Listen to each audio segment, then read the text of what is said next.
Hey guys, it's Tin Man the Disney Fanatic 2001. Today in this video is my 1 year behind the scenes on Toontown Stories, my first ever plush animated cartoon and my new favorite YouTube videos to make as well. So in honor of the 1 year anniversary of Toontown Stories, I'm gonna do a behind the scenes of how I made Toontown Stories. And wait till the end of the video and I'll show you a little sneak peek of Toontown Stories. Believe it or not, the way I work on Toontown Stories episodes is a lot different than how most people work on their plush animated videos. Here's how the step-by-step Toontown production system works. The first step is scripting, where we don't film anything until I rehearse the lines. Sometimes I like to come up with my own words and lines to get the right emotional beat for the cartoon characters.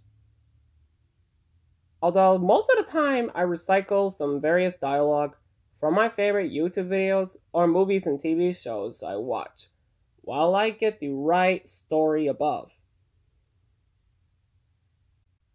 Now the script writer picks which character fits in with the line the character is saying. For example, if I want Tim Boy to say, "I love unicorns," I rehearse Tim Boy's line and which emotion I hope would be best.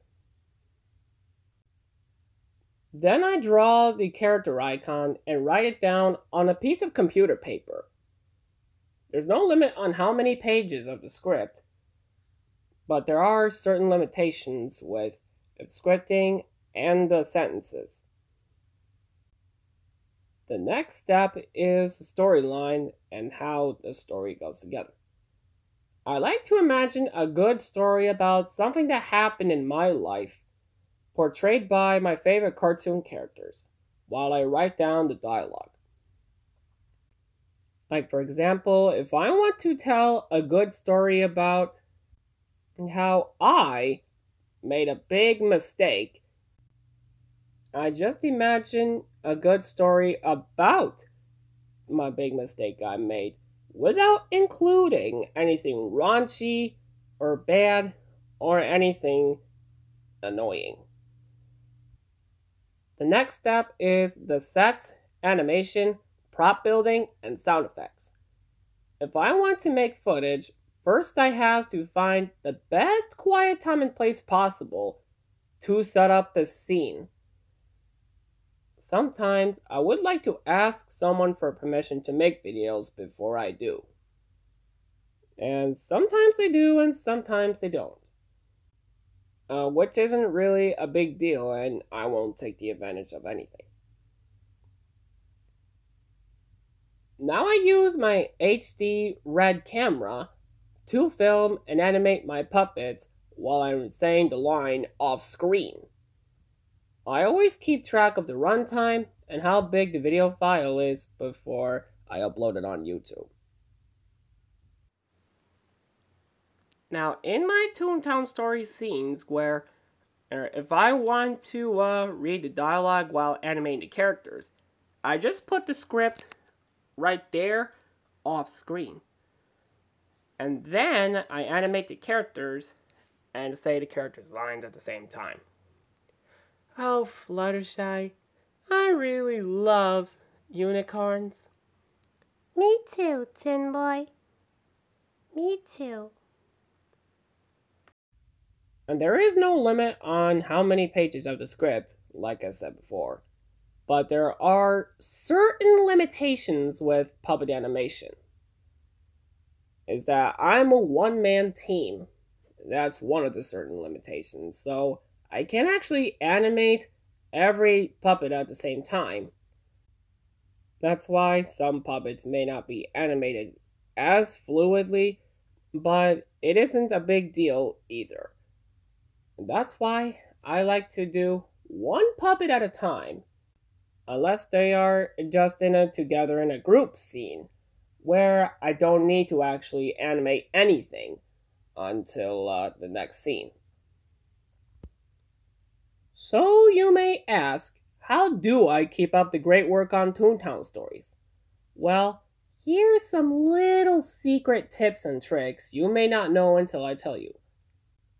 Number 1, I look back at the friendship lessons I've learned not only from my school, but from the friendship cartoons I watched, like My Little Pony, Littlest Pet Shop, Monster High, and several other cartoons I watched to put the moral of the lesson and stories inside the plush animated video.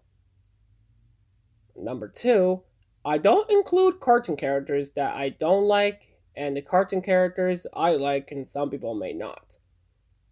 Like, for example, I like Sunny Star Scout from My Little Pony G5, and Adam of the Adirondacks doesn't.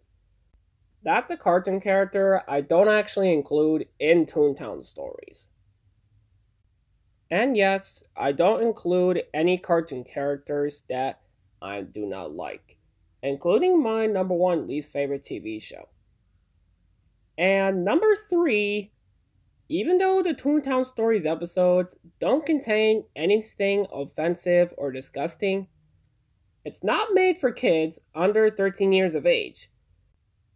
Because what Toontown Stories really does contain are some adult themed sentences and past life experiences kids wouldn't understand, and I do make sure the dialogue is more inclusive for people like me who would like to make their own animations.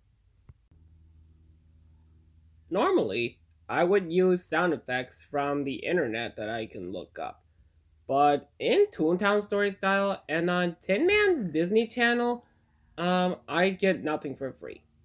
Which is why every sound effect you'll hear on the screen has to be created from scratch and has to be recorded off screen.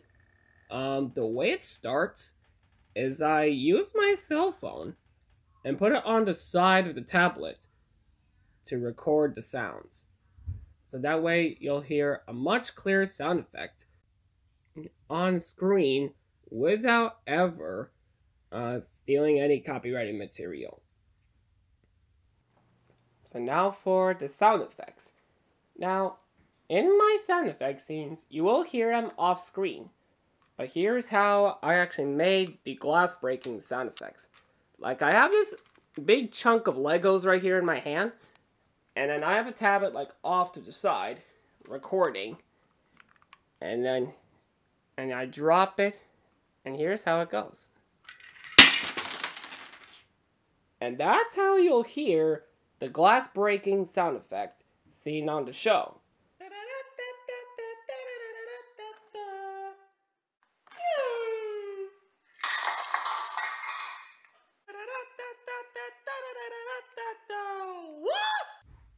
Now for the props, in Toontown Stories, I do get nothing for free. Which is why every object you will see on the screen has to be created from scratch. The way it starts is I find some ordinary objects around the house to create the best prop possible. And so a prop can be used in the Toontown Stories episodes and can be put in a recycle bin after the production is done. And this is how I created the box that the cartoon girls found under Grumpy's chair. Basically what I did is I find an empty shoebox in the recycle bin, like this one here, for the shoebox. And inside, and there would normally be treasures in there, but this was just a prop that I used after I made the episode. But the props I did use for the treasure are the Go Away Unicorn Storybook, the Blue's Clues and You Blue plush, and the Series 3 Blue's Clues and You minifigures. And on the front, there are some Blue's Clues stickers that I decorated all around the box. And you see there's blue, magenta, mailbox, and shovel and pail, tickety tock, purple kangaroo, orange kitten, and Steve right here. And I also made this key out of some scrap piece of cardboard that I had, and I just slid it under the note. And that's how I created a box that the cartoon girls found. And that's how the production of Toontown Stories works. And now, here's a sneak peek for part 2 of the Cartoon Girls' first adventure, aka episode 7, The Cartoon Girls Find a Unicorn.